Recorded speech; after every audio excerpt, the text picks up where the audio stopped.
ఓం నమః శివాయ. అందరికీ నమస్కారం అండి. రేపే జూలై 14వ తేదీ మంగళవారం నాడు అత్యంత శక్తివంతమైన అమావాస్య ఏర్పడుతుంది. ఈ అమావాస్యలో జ్యేష్ఠ మాసం ముగిసిపోయి ఆషాఢ మాసం ప్రారంభమవుతుంది. సాధారణంగా అమావాస్యకు చాలా శక్తి ఉంటుంది. అయితే మంగళవారంతో అమావాస్య కలిసి వస్తే దాని శక్తి ఇంకా రెట్టింపు అవుతుంది.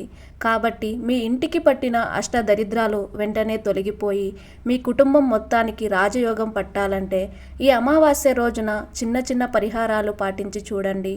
ఆయురారోగ్యాలు అష్టైశ్వర్యాలు చేకూరుతాయి. ముందుగా ఈ వీడియోకి ఒక లైక్ కొట్టి ప్రతి ఒక్కరూ ఓం నమః శివాయ అని కామెంట్ చేయండి. ఇప్పటి వరకు మీరు అనుభవిస్తున్న కష్టాలన్నీ వెంటనే తీరిపోయి మీకు మంచి రోజులు ప్రారంభం అవ్వాలంటే ఈ అమావాస్యను అస్సలు వదులుకోకండి. అమావాస్య నాడు భూమిపై దుష్టశక్తుల ప్రభావం ఎక్కువగా ఉంటుంది. కాబట్టి ఈ రోజున ప్రతి ఒక్కరూ ఇంటిని శుభ్రం చేసుకోవాలి. నీటిలో ఉప్పు వేసి ఆ ఉప్పు నీటితో ఇల్లంతా శుభ్రం చేసి ఇంట్లో సాంబ్రాణి ధూపం వేస్తే మీ ఇంట్లో తాండవిస్తున్న దరిద్ర దేవత బయటకు వెళ్ళిపోయి దేవతలు ఆకర్షిస్తాయి. అమావాస్య రోజున ఇంటిని శుభ్రం చేయకపోతే మీ కష్టాలు ఇంకా రెట్టింపు అవుతాయి. అలాగే అమావాస్య రోజున ప్రతి ఒక్కరూ తలస్నానం చేయాలి. మన తల వెంట్రుకలకు నరదిష్టి ఎక్కువగా అంటుకొని ఉంటుందట. కాబట్టి అమావాస్య రోజున తలస్నానం చేస్తే నరదిష్టి మొత్తం వెంటనే తొలగిపోతుంది. అమావాస్యతో కలిసి వచ్చిన ఈ మంగళవారం ఇంట్లో అమ్మవారిని పూజిస్తే చాలా మంచిది. మీ పూజ గదిలో అమ్మవారి ముందు దీపం వెలిగించి నమస్కారం చేసుకోండి. తీవ్రమైన అప్పుల సమస్యలు లేదా జాతకంలో కుజదోషం ఉన్నవారు ఈ మంగళవారం గుడి దగ్గర ఉన్న పేదలకు ఎర్రకందులు దానం చేయండి. మొండి బాకీలన్నీ వెంటనే తొలగిపోయి అలాగే జాతకంలో ఉన్న కుజదోషం నశిస్తుంది. సాధారణంగా మంగళవారం పూట ఇంటి గడపకు పసుపు రాసి కుంకుమ బొట్లు పెడితే చాలా మంచిది. అయితే అమావాస్యతో కలిసి వచ్చిన ఈ మంగళవారం నాడు గడపకు పసుపు రాసి కుంకుమ బొట్లు పెడితే ఆ దుర్గమ్మ చల్లని చూపు మీ కుటుంబంపై ఎల్లవేళలా ఉంటుంది. ఇక అమావాస్య రోజున నిమ్మకాయలతో ఇంటికి దిష్టి తీయండి. అలాగే వ్యాపారాలు చేసేవారు కూడా మీ షాప్కి నిమ్మకాయలతో దిష్టి తీయండి. ఇంటి ముందు గుమ్మడికాయ ఉంటే చాలా మంచిది. అమావాస్య రోజున ఇంటికి గుమ్మడికాయ కడితే ఇంకా మంచిది. మంగళవారం పూట అమ్మవారి శక్తి భూమిపై ఎక్కువగా ఉంటుంది. అమావాస్యతో కలిసి వచ్చిన ఈ మంగళవారం ఇంటి గుమ్మానికి బూడిద గుమ్మడికాయ కడితే మీ ఇంటికున్న నరదిష్టి, ఆర్థిక ఇబ్బందులు, అప్పుల బాధలు తొలగిపోయి లక్ష్మీ కటాక్షం కలుగుతుంది. అలాగే కలబంద మొక్క, నిమ్మకాయలు, ఉప్పును ఇలా ఏదైనా సరే ఇంటి ముందు కట్టుకోండి. ఈ అమావాస్య రోజున ఉదయాన్నే వేరుతో సహా ఒక చిన్న కలబంద మొక్కను తెచ్చి పసుపు కుంకుమలు బొట్లు పెట్టి ఇంటి గుమ్మానికి వేలాడదీయండి. మీ ఇంటికి తగిలే నరదిష్టి పూర్తిగా తొలగిపోయి మీ కుటుంబంలో సుఖ సంతోషాలు పెరుగుతాయి. ఉప్పు సాక్షాత్తు లక్ష్మీదేవి స్వరూపం కాబట్టి ఒక ఎర్రటి వస్త్రంలో ఉప్పు మూట కట్టి ఇంటి గుమ్మానికి కడితే మీ ఇంట్లో ఉన్న ఆర్థిక ఇబ్బందులు క్షణాల్లో తొలగిపోయి అఖండ ధనాకర్షణ వరిస్తుంది. ఇంట్లో అనవసర ఖర్చులు కూడా తగ్గుతాయి. ఇక చిన్నపిల్లలకు నరదిష్టి త్వరగా సోకుతుంది. కాబట్టి ఈ అమావాస్య రోజున మీ పిల్లలకు ఉప్పుతో దిష్టి తీయండి. పచ్చకర్పూరం ధనాన్ని ఆకర్షిస్తుంది కాబట్టి మీ బీరువా లాకర్లో 3 పచ్చకర్పూరం బిళ్ళలు పెట్టుకోండి. ఈ అమావాస్య రోజున ఎరుపు రంగు లేదా పసుపు రంగు వస్త్రాలు ధరించాలి. కానీ ఎట్టి పరిస్థితుల్లోనూ నలుపు రంగు వస్త్రాలు ధరించకూడదు. అమావాస్య రోజున కొత్త పనులు ప్రారంభించకూడదు. కొత్త వ్యాపారాలు ప్రారంభించడం, శుభకార్యాలు చేయడం చెయ్యకూడదు. అలాగే అమావాస్య రోజున తలకు నూనె రాయకూడదు. అలాగే ఈ రోజున దూర ప్రయాణాలు చేయకూడదు. ప్రతి అమావాస్య రోజున బ్రాహ్మణులకు స్వయం పాకం దానం చేస్తే మీ పిల్లల భవిష్యత్తు బాగుంటుంది. చాలా మంచిది కూడా.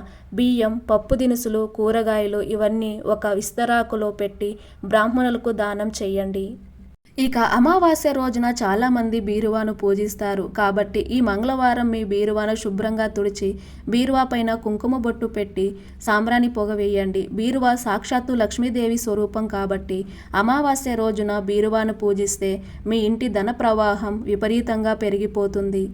మీ జీవితంలో త్వరగా ధనవంతులు కావాలంటే ఈ అమావాస్య నాడు మీ పూజ గది ముందు కూర్చొని ఓం లక్ష్మీదేవియే నమః అనే మంత్రాన్ని 108 సార్లు జపించండి. విపరీతమైన ధనలాభం సిద్ధిస్తుంది. అన్నిటికన్నా ముఖ్యంగా ఈ అమావాస్య నాడు సాయంత్రం 6 గంటల తర్వాత ఇంటి గుమ్మం బయట నువ్వుల నూనెతో 2 దీపాలు వెలిగించండి. మీ ఇంట్లోకి దుష్టశక్తులు ప్రవేశించకుండా రక్షణ కవచం ఏర్పడుతుంది. ఇక మనలో చాలామంది కాలికి నల్లదారం కట్టుకుంటారు, కానీ అమావాస్య రోజున నల్లదారం కట్టుకుంటేనే ఫలితం ఉంటుంది. కాబట్టి ఈ అమావాస్య రోజున ఉదయాన్నే స్నానం చేసి ఆడవారు అయితే ఎడమ కాలికి, మగవాళ్ళు అయితే కుడి కాలికి నల్లదారాన్ని కట్టుకోవాలి. అయితే మీ ఇంట్లో చిన్నపిల్లలు ఉంటే మీ పిల్లలకు నల్లదారాన్ని మొలతాడుగా కట్టండి. అనారోగ్య సమస్యలు, నరదిష్టి ప్రభావం నుండి విముక్తి లభిస్తుంది. ఇక అమావాస్య రోజున తులసి ఆకులు కొయ్యకూడదు. అలాగే బియ్యం, గోధుమలు, పప్పు దినుసులు ఈ వస్తువులను కూడా అమావాస్య రోజున కొనకూడదు. అమావాస్య రోజున మాంసాహారం, ఉల్లిపాయ, వెల్లుల్లి అస్సలు తినకూడదు. అలాగే ఈ రోజున జుట్టు కత్తిరించడం, గోళ్ళు కత్తిరించడం అస్సలు చేయకూడదు. అమావాస్య రోజున పొరపాటును కూడా నూతన వస్త్రాలు ధరించకూడదు. అమావాస్య తిథి అంటే లక్ష్మీదేవికి ఇష్టమైన రోజు కాబట్టి అమావాస్య సాయంత్రం పూట లక్ష్మీదేవి ముందు నెయ్యి దీపం వెలిగించి పూజ చేస్తే లక్ష్మీదేవి ఆశీర్వాదం వెంటనే లభిస్తుంది. అలాగే అమావాస్య రోజున రావి చెట్టును పూజిస్తే చాలా మంచిది. రావి చెట్టుకు ప్రదక్షిణాలు చేయడం, రావి చెట్టు కింద దీపం వెలిగించడం ద్వారా జాతకంలో ఉన్న దోషాలన్నీ వెంటనే తొలగిపోతాయి. అమావాస్య రోజున తులసిని పూజించినా చాలా మంచిది. తులసి కోటలో నెయ్యి దీపం వెలిగించి తులసమ్మకు ప్రదక్షిణాలు చేస్తే ఐశ్వర్య ప్రాప్తి సిద్ధిస్తుంది. ఈ అమావాస్య రోజున మీ ఇంట్లో ఉన్న పాలు, పెరుగు, ఉప్పును ఎవ్వరికీ దానం ఇవ్వకూడదు. దీనివల్ల మీ ఇంటి ఐశ్వర్యం నశిస్తుంది. వివాహమైన స్త్రీలు ఈ అమావాస్య రోజున ఉపవాసం ఉంటే చాలా మంచిది. దీనివల్ల మీ భర్తకు ఆయురారోగ్యాలు కలుగుతాయి. మీ ఇంట్లో తరచూ సమస్యలు ఏర్పడుతుంటే ఈ అమావాస్య రోజున సాంబ్రాణి పైన కొన్ని లవంగాలు వేసి ఇల్లంతా ధూపం వేయండి. మీ కుటుంబ సమస్యలన్నీ పరిష్కారం అవుతాయి. సాధారణంగా ప్రతి మంగళవారం రాహుకాల సమయంలో నిమ్మకాయ దీపాలు వెలిగిస్తే చాలా మంచిది. కానీ అమావాస్య కలిసి వచ్చిన ఈ మంగళవారం రోజున నిమ్మకాయ దీపాలు వెలిగిస్తే కోరిన కోరికలన్నీ వెంటనే నెరవేరుతాయి. ఇక చాలామంది స్త్రీలు రాత్రిపూట ఇంటి ముందు ముగ్గు వేస్తూ ఉంటారు, కానీ అమావాస్య రోజున మాత్రం రాత్రిపూట ముగ్గు వేయకూడదు. దీనివలన మీ ఇంట్లోకి నెగిటివ్ ఎనర్జీ ప్రవేశిస్తుంది. ఇక ఈ అమావాస్య తిథి పూర్తయిన తర్వాత అంటే జూలై 15 నుండి ఆషాఢ మాసం ప్రారంభమవుతుంది. జూలై 15 నుండి ఆగస్టు 12 వరకు నెల రోజులు ఆషాఢ మాసం ఉంటుంది. అలాగే జూలై 15 నుండి జూలై 23 వరకు అంటే 9 రోజులు వారాహి గుప్త నవరాత్రులు ఏర్పడుతున్నాయి.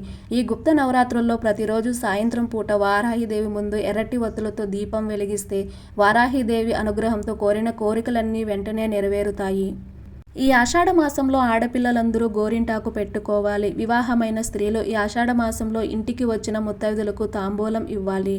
ఇక ఈ అమావాస్య రోజున చనిపోయిన మీ పెద్దల ఫోటోలను తుడిచి గంధం, కుంకుమ బొట్లు పెట్టి వారికి ఇష్టమైన వంటకాలను నైవేద్యంగా పెట్టి నమస్కారం చేసుకుంటే మీ పెద్దలు తృప్తి చెందుతారు.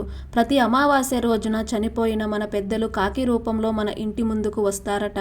కాబట్టి అన్నంలో కొద్దిగా నల్ల నువ్వులు కలిపి కాకికి ఆహారంగా పెట్టండి. లేదా ఆవుకు తోటకూర లేదా పచ్చిగడ్డిని ఆహారంగా పెట్టిన పితృదేవతల ఆశీర్వాదం లభిస్తుంది.